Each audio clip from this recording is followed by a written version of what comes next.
ہوتے ہیں نا تو وہ فکشن کی وجہ سے رگڑ کھا کے نا چھوٹے چھوٹے ٹکڑوں میں تقسیم ہو گئے نا وہاں پہ آ کے گرتے ہیں. ٹھیک ہے, تو یہ 1970 کے بعد نا وہاں پہ تقریباً نا 250 سے بھی زیادہ کے قریب نا جو امریکن ہو گئے, رشین ہو گئے, جاپان کے مختلف سیٹلائٹس ہو گئے, اور اس کے علاوہ جو اور بھی ان کی جو آپ سمجھ لیں کہ مختلف قسم کے اسپیس اسٹیشن ہو گئے چھوٹے موٹے قسم کے, وہ گرائے جا چکے ہیں. ٹھیک ہے, اس کے علاوہ جو ہمارے زمین کے اوپر جو 400 کلومیٹر کی اونچائی پہ جو بیسیکلی ایک بہت بڑا جو اسپیس اسٹیشن ہے جسے تقریباً نا 16 ممالک نے مل کے نا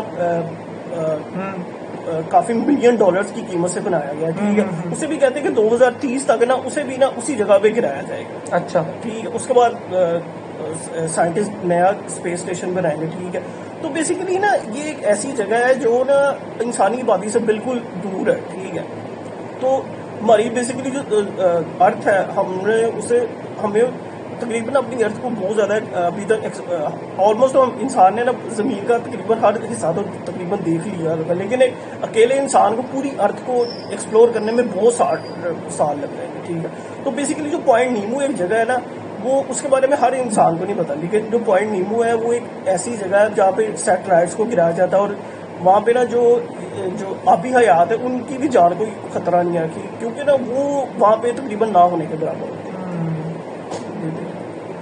تو بنیادی طور پہ اس میں فیکٹ یہ آ جاتا ہے کہ اسپیس میں آپ کہنا چاہ رہے ہیں کہ ایک جنک یارڈ بن گیا ہے پرانے سیٹلائٹ کے مٹیریل کا.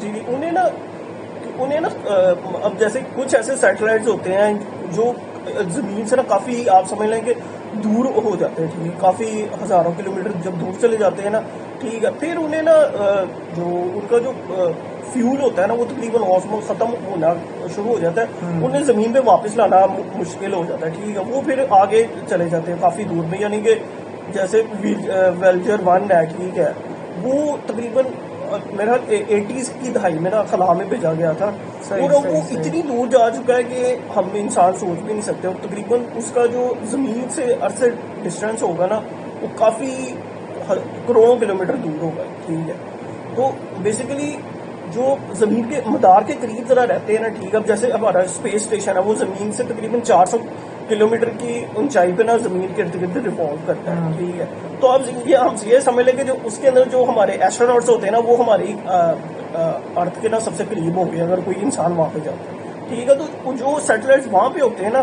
انہیں پھر آہستہ آہستہ نا زمین کے مدار میں داخل کیا جاتا ہے, ان کی اسپیڈ کو سلو کیا جاتا ہے تاکہ نا اسے پوائنٹ نیمو میں گرایا جا سکے, اور اسے انسانی آبادی سے بہت زیادہ دور رکھا جائے تاکہ نا کسی بھی قسم کا نا کوئی جانی نقصان نہ ہو.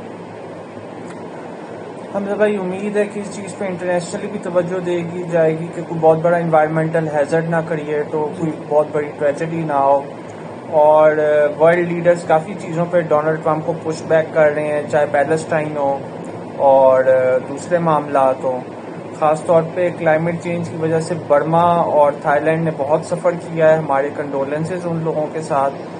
اور امید ہے کہ برما میں روہنگیا میں جو US ایڈ کٹس ہیں ان کی وجہ سے جو خلا پیدا ہوئی ہے اسے چائنا جلد فل کرے گا.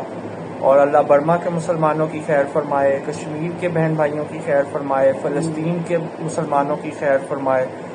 اور حمزہ بھائی آپ کو انشاءاللہ پھر بلاتے رہیں گے, تو بہت شکریہ آپ کے ٹائم کا. So that's all for today. پھر انشاءاللہ ایک ڈیٹیل ڈسکشن ہوگی ڈونلڈ ٹرمپ کے جو آنے کے بعد دنیا میں تبدیلیاں آئی ہیں. ہوپ فلی ہمارے ساتھ ہمارے دوست سیف الاختر صاحب موجود ہوں گے, ان کے ساتھ بھی کلائمیٹ چینج پہ ایک ڈیٹیل شو صرف کلائمیٹ چینج پہ کریں گے. یہ تو آج کا حمزہ بھائی کے ساتھ ایک شو ہے, ایک اچھی انہوں نے چیز لائم لائٹ میں لائے ہیں کہ کس طرح اسپیس ڈیبریز بہت نقصان دہ ثابت ہو سکتے ہیں جو سیٹلائٹس کے بیکار ہونے کے بعد کریٹ ہو رہے ہیں. تو دیٹس آل فار ناؤ. اللہ حافظ.